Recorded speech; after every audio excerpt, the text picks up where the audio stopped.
durar y transcurrir no nos da derecho a presumir, porque no es lo mismo que vivir, honrar la vida,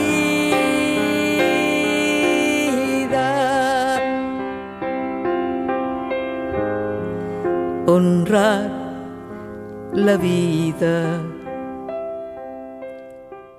Un tema ineludible en estos días es la situación en que quedó Argentina, nuestro país, a raíz del fallo a favor de los fondos buitres por parte de un juez norteamericano.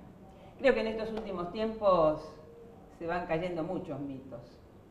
Se cayó, o se resquebrajó por lo menos, el mito de la fortaleza de la banca, ¿no? Con todo el estallido de las burbujas financieras y con la caída de grandes bancos, esos que eran como lo máximo que le podía pasar a un país y a las personas, que era ser considerados por los bancos y bueno, y ya se han ido cayendo a pedazos. Creo que el otro mito, que es el de la justicia de los Estados Unidos, tan impecable, tan independiente, bueno, con estos últimos hechos también se vienen abajo, no es ni tan independiente, ni tan impecable, ni tan justa. Nosotros hemos elegido desarrollar un ciclo de encuentros con el tema económico planteado desde este punto de vista. Para hoy hemos elegido dialogar con Guillermo Zulin. ¿Cómo estás, Guillermo? ¿Qué tal? ¿Cómo te va? Guillermo Zulin, economista humanista, y nos ha interesado, Guillermo, porque, bueno, porque conocemos tu mirada, tu concepción humanista de la economía, no solo de la economía, de la vida, y también te sabemos crítico de aquellas medidas de gobierno con las que no coincidís, pero siempre con una actitud de aporte, es decir, solés decir en qué no estás de acuerdo, por qué y cómo planteás vos que deberían ser ciertas decisiones. Y entonces, con esa sensatez que te caracteriza, además, sos capaz de hacer esa crítica y reconocer los logros, lo que está bien. Entonces nos parecía que para este tema era importante escucharte. Hace pocos días leí un artículo que publicaste que se titulaba Fondos buitres, jueces buitres y prensa buitre. Contanos un poquito. Estamos rodeados de buitres. Rodeados de buitres. Bueno, lo que pasa es que en realidad es un tema que analizarlo en sí mismo es como analizar, no sé, la hoja sin ver el árbol sin ver las raíces, o sea, es muy complejo, ¿no? Porque en realidad este tema de los fondos buitres es como la punta más filosa de un gran iceberg, que es la especulación financiera internacional que está en las aguas del capitalismo internacional que acumula riqueza. Entonces es muy complejo explicarlo solamente en sí mismo, como si estuviera encapsulado el problema, ¿no?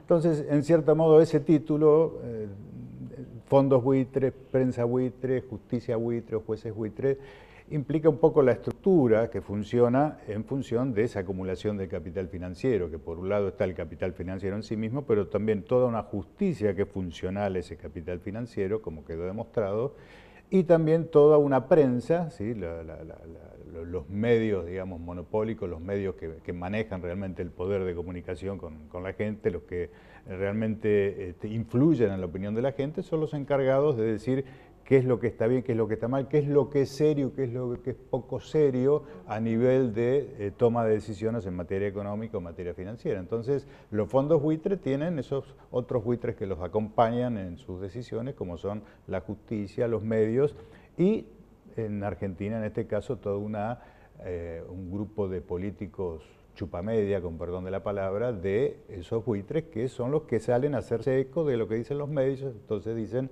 si Argentina no le paga a estos señores, los hot down, ¿sí? no buitres, otro nombre, claro. Somos un país poco serio que puede llevar irresponsablemente al país al default, etcétera, etcétera.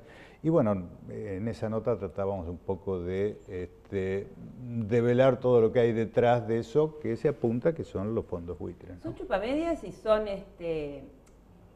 comparten un mismo interés, ¿no es cierto? Porque a veces uno separa a los de afuera y los de adentro, pero la reacción que tienen frente a medidas que por supuesto protegen al pueblo y a la nación argentina, la reacción suele ser la misma, digamos, de esos de afuera y los de adentro. Entonces, responden en definitiva a los mismos intereses, ¿verdad? Sí, en algunos casos responden al interés, sobre todo los monopolios, los que manejan grandes sumas de dinero, pero algunos políticos yo creo que es de puro alcahuetes que se enganchan. A veces ni siquiera es que ellos tengan ese interés, a veces hay porque se hacen eco también, ellos repiten lo que dicen los medios también, entonces... Y los medios sí son parte. Eso sí, porque bueno, es todo, digamos, un complejo. En alguna época una cosa era una empresa manufacturera, otra cosa era un banco, otra cosa era un diario, un periódico, y cada uno tenía su empresita y la llevaba para adelante. Hoy las grandes acumulaciones de capital han permitido hacerse, los que se manejan con medios, de muchos medios, pero además de empresas que se dedican a la producción agrícola, además de empresas que se dedican a la producción de manufacturas, y van comprando marcas, van copando todo lo que tiene que ver con lo mediático, con la tecnología. Entonces son intereses que están muy insertos, no compiten entre sí, o sea, se van comprando unos a los otros y son los mismos intereses. Entonces, donde uno pisa un callo por aquí, de repente salta por allá el grito y uno no sabe qué tenía que ver esto con lo otro. Bueno, es el mismo interés. Vos sabés que, digamos, algunos ingenuamente repiten y otros malintencionadamente, que bueno, que en definitiva un juez falla de acuerdo a la ley. Entonces, en este entramado que vos mencionás, hay que tener en cuenta que hace muchos años, o sea, ya cuando se inicia toda la etapa neoliberal, en realidad se desarrolló todo el andamiaje jurídico que iba a permitir justamente que, basados en la ley, un andamiaje jurídico que además bajó en todas las naciones sometidas al neoliberalismo, o sea, no eran propias de un país, sino que sabíamos, o sea, en nuestro país se aprobaba una legislación que venía del norte y entonces se preparó todo, digamos, durante mucho tiempo para llegar hoy a esta situación donde termina siendo legal algo que es absolutamente legítimo. Es que efectivamente la mundialización ha necesitado de tener un gendarme, que es el ejército de Estados Unidos, la OTAN y sus aliados, y necesita también una legislación internacional. Entonces todo lo que tiene que ver con la intrincada red de legislaciones que tienen que ver desde lo que rige para el Banco Mundial, las Naciones Unidas, Organización Mundial de Comercio, el Fondo Monetario, todo el gran sistema fue armado, el CIADI, que pertenece al Banco Mundial, fue armado precisamente para poner en caja a todos aquellos países que en algún momento quisieran rebelarse contra ese avance que hubo en toda la década del 80 y del 90 del neoliberalismo. Pero precisamente la ley está hecha a su medida. Hablando de leyes, justo estaba leyendo hace unos días una nota referida a estos temas, como para diferenciar entre lo legal y lo legítimo, y citaban una frase de Anatole France, un premio Nobel de Literatura ya por principios de siglo, que decía, irónicamente, que está prohibido por ley que alguien pueda dormir debajo de un puente. Y esa prohibición es muy justa porque rige tanto para los millonarios como para los mendigos. Claro, extraordinario. Claro, ningún mendigo necesitaría bajo el puente, así que van presos todos los mendigos. Pero la igualdad ante todo. Claro, son iguales ante la ley. Bueno, esto es lo mismo, digamos, está hecha la ley para que la cumplan los más débiles. Así como todas las normativas que emergen o las decisiones que emergen del Consejo de Seguridad de las Naciones Unidas son precisamente para aplicarle a los países pequeños y jamás se van a aplicar o son vetadas o jamás se aplican sobre las potencias. Bueno, todas estas reglas del mundo de las finanzas se aplican sobre países como el nuestro. Entonces, Griesa actúa de acuerdo a la ley. ¿Sí? El que debe tiene que pagar. ¿Sí? Y decime, Guillermo, no nos perdonan el desendeudamiento, ¿no? Que no ha sido solo reestructurar una deuda para generar condiciones de pago a la vez que condiciones de crecimiento para el país, desarrollo, etcétera, sino que además ha implicado sacarse de encima al Fondo Monetario, es decir, recobrar soberanía en ese sentido para la decisión política sobre la economía nuestra, pero además el no contraer nueva deuda, que ese ha sido como... Ese es el gran problema, ese es por lo que los dejó con la sangre en el ojo, porque, a ver, ¿quién podría decir que Argentina es un país riesgoso y que se justifican las altas tasas de interés que debería pagar si tomara préstamos y que se justifica, digamos, el riesgo país, que las calificadoras de riesgo tan neutrales siempre ellas sí, nos adjudican? En un país que desde hace 10 años viene pagando puntillosamente todo lo que debe pagar de acuerdo a la reestructuración que se hizo con el canje de la deuda del año 2005, que se completó en el año 2010, en el que ingresó el 92% de los acreedores. Se viene pagando puntillosamente durante 10 años. Porque alguien podría decir, bueno, los inversores no quieren invertir en Argentina porque cayó en default. ¿Cuándo? Bueno, sí, 2002. Pero, 2003, 2004, 2005, ya estamos en el 2014 y se viene pagando puntillosamente. Entonces, ¿quiénes son los que se ocupan de generar la sensación, ¿sí?, de que Argentina es un país poco serio y poco cumplidor? Y bueno, precisamente todos esos organismos internacionales, con toda la prensa que tienen a su favor, a través de una cucha CNN, y ahí te dicen qué países en América Latina son serios y qué países son poco serios, ¿sí? Y sus repetidoras de aquí, Clarín, también te dice, somos poco serios, o sea, ¿cómo nos ven desde afuera? Claro, si son ellos mismos que mandan las noticias afuera para que desde afuera nos vean como el que ellos quieren que nos vean afuera, ¿sí? Entonces, ¿qué no nos perdonan? ¿Por qué era serio Menem, Cavallo? ¿Sí? Esa gente era seria, de la Rúa, ¿sí?, que hizo el megacanje, que hizo el blindaje, todo el endeudamiento en la época de la convertibilidad, iban a pedir plata y se la daban. Iban a pedir más plata y se la daban, y la convertibilidad era algo que evidentemente iba a estallar en algún momento, y sin embargo, aunque existiera ese riesgo, le seguían prestando. ¿Y por qué? Bueno, porque el negocio es prestar, el negocio es endeudar, el negocio es cobrar en intereses 2 o 3 veces la deuda que originalmente contrajiste, y en el momento que se cae todo, y bueno, en el momento que se cae todo, ya está todo preparado para que los que armaron todo eso no son los que pierden. Los que pierden son el ahorrista simple, por ejemplo, los jubilados italianos. O sea, yo me acuerdo, hace muchos años, cuando éramos tan jóvenes, que muchos estábamos totalmente en desacuerdo con pagar la deuda externa, esa deuda que se había heredado del gobierno militar, de la última dictadura. Allá por el año 83, 84, cuando se retomaba la democracia, muchos decíamos, hay que repudiar esa deuda. Claro, esa deuda reunía todas las características para ser una deuda perfectamente ilegal, ¿sí? ¿Quién la contrajo? La contrajo un grupo de militares asesinos, ¿sí?, que tomaron de rehén al pueblo argentino, que mataron 30.000 personas para poder mantenerse en el poder y que hicieron negociados con banqueros.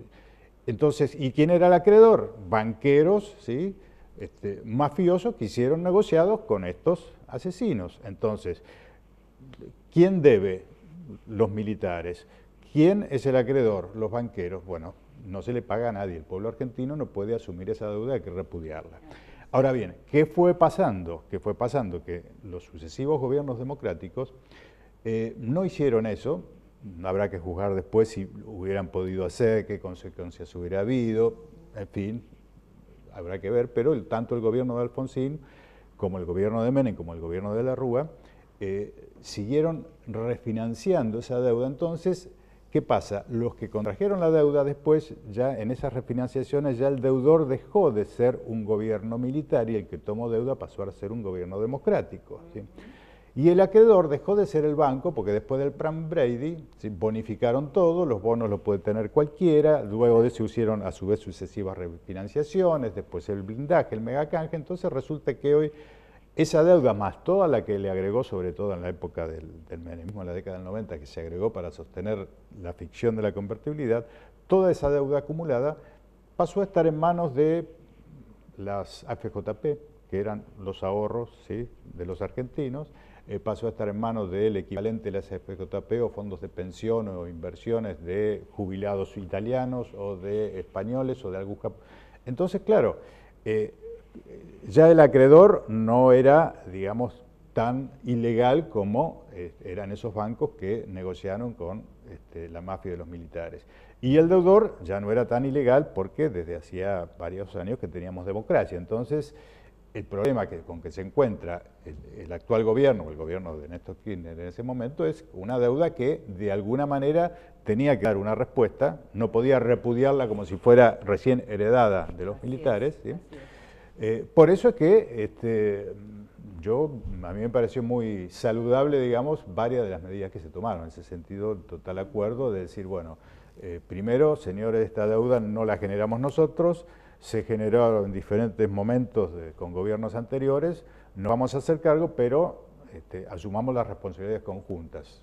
Nosotros, porque aunque no la asumimos nosotros la deuda, somos el gobierno actual de Argentina, y ustedes porque le estuvieron prestando en situaciones donde deberían haber previsto que eso en cualquier momento iba a estallar.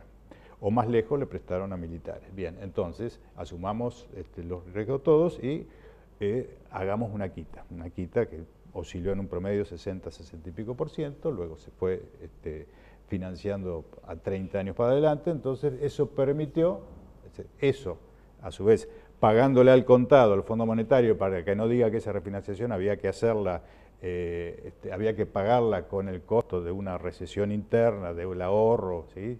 De bajarle los sueldos a los jubilados, bajar los sueldos a los trabajadores del Estado para poder pagar esa deuda, entonces todo eso se pudo hacer pagando alguna cuota, digamos, posible de pagar los primeros años poco, después un promedio de unos 15.000 millones de dólares al año que se ha venido pagando en los últimos años, pero se pudo simultáneamente con eso hacer crecer el país y no con más endeudamiento. Entonces, ese es el problema, ¿sí? Porque al no generar más endeudamiento para pagar más intereses, se rompe la cadena. Y eso es el problema. Haber pagado puntillosamente durante 10 años no le sirve. Así como a un banco no le sirve darte una tarjeta de crédito si vos pagás todos los meses y no te endeudás, porque le conviene que no pagues, porque entonces te sacude con tasas del 50-60% anual en este momento. Ese es el negocio para ellos. Ese es el negocio para ellos. Lo otro está bien, hacen negocito con descuento en los supermercados, pero el gran negocio de ellos es que vos no pagues la tarjeta, que sigas pagando los intereses. Bueno, con los países es lo mismo, pero más grande. Hace unos días, con motivo del discurso del vicepresidente Amado Boudou, cuando se cumplieron 198 años de nuestra independencia, él decía que terminar con el colonialismo es terminar con la deuda. ¿Y cómo se termina con la deuda, Guillermo? La deuda en realidad, del modo en que está refinanciada, si Argentina siguiera como viene hasta ahora, se termina cancelando, porque algunos están diciendo ahora rasgándose las vestiduras, justo ellos, sí que fueron parte del gobierno que nos endeudaron, se rasgan las vestiduras diciendo que la deuda generada por haber indemnizado con bonos a Repsol por la expropiación de las acciones de YPF, que la deuda del Club de París, como si fuera nueva, esa deuda se heredó también, bueno, pero ahora como se hizo un acuerdo, entonces van a tener que pagarla gobiernos subsiguientes, ¿sí? En realidad, los gobiernos subsiguientes, primero, o sea, está la deuda inmensa que heredó este gobierno, que ya se sacó encima mucho más de la mitad. Cuando la deuda que había en el 2001-2002 era el 120% del PBI, era más de un PBI completo Argentina. Hoy la deuda riesgosa, digamos, la deuda en dólares con el exterior, la deuda externa estatal del país, es el 10% del PBI. Es decir, es totalmente manejable, o sea que eso que se puede agregar del Club de París, lo que se puede agregar del Repsol, no le hace mella, digamos, o sea, al nivel, digamos, de solvencia que tiene hoy Argentina. Por eso están tratando precisamente de embromar y tratar de voltear toda esa reestructuración de deuda a través de estas zanjadillas que hace la justicia norteamericana con los fondos buitres y con el juez Griesa.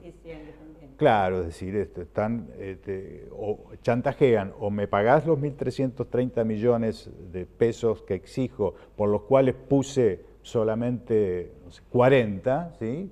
Puse 40 y me llevó 1.330, ¿sí? En esa timba, porque compré los títulos de la deuda externa cuando estaba en default y valían nada, porque la gente se los quería sacar de encima, entonces los compré a 2,50, ahora quiero por eso el total más los intereses, más todo, son 1.330, si no me pagás esos 1.330, yo hago que se te caiga una reestructuración de deuda, con lo cual se viene abajo toda la negociación que hiciste de quita, etcétera, y tendrías que pagar 120.000 millones más. Esa es un poco la amenaza para que vos pagues a los fondos buitres. Y después están en la cola esperando otros fondos buitres por unos 12.000, 15.000 millones de dólares más. Pichones. Sí, otros Griesa, otros... Claro. Guillermo, toda esta situación que se va dando en el mundo se la atribuye a un capitalismo salvaje, ¿no?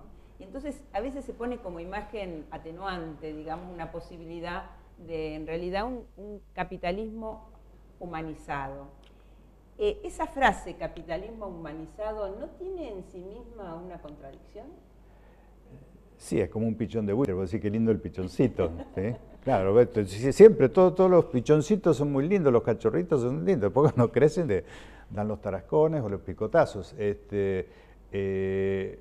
ver, no podemos, así como no podemos ver este tema de los fondos buitres como una excepción dentro del sistema financiero, sino en todo caso como su peor cara, pero pertenece al sistema financiero. De hecho, por eso es que tiene el apoyo de toda la justicia norteamericana, de los organismos internacionales, de la prensa y todo eso. Bueno, así tampoco podemos ver el sobredimensionamiento que hoy tiene el sistema financiero internacional, por lo cual se producen las burbujas, los estallidos de esas burbujas, la especulación, los endeudamientos y todo lo que conocemos.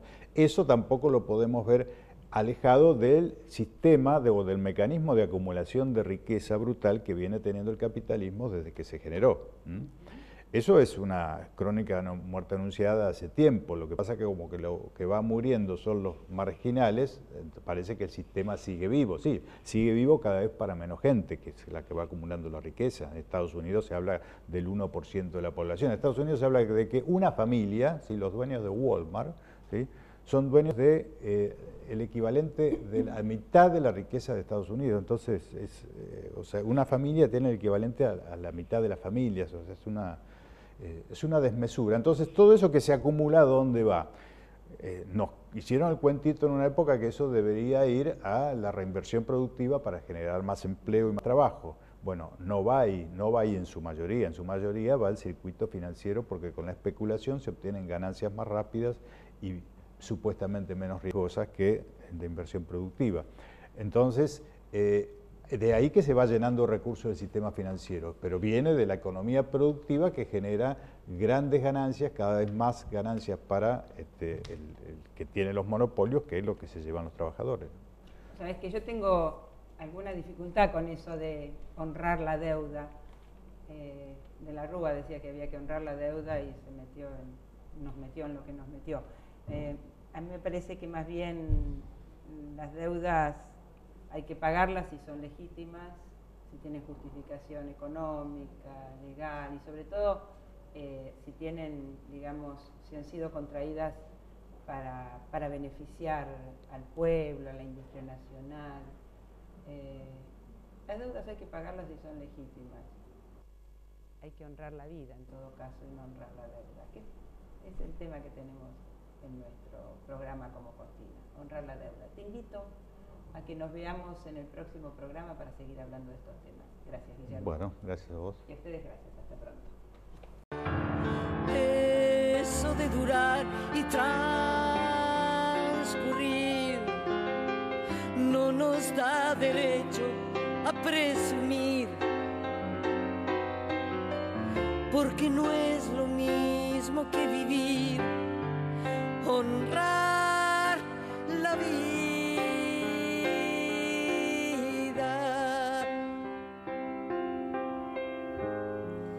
honrar la vida.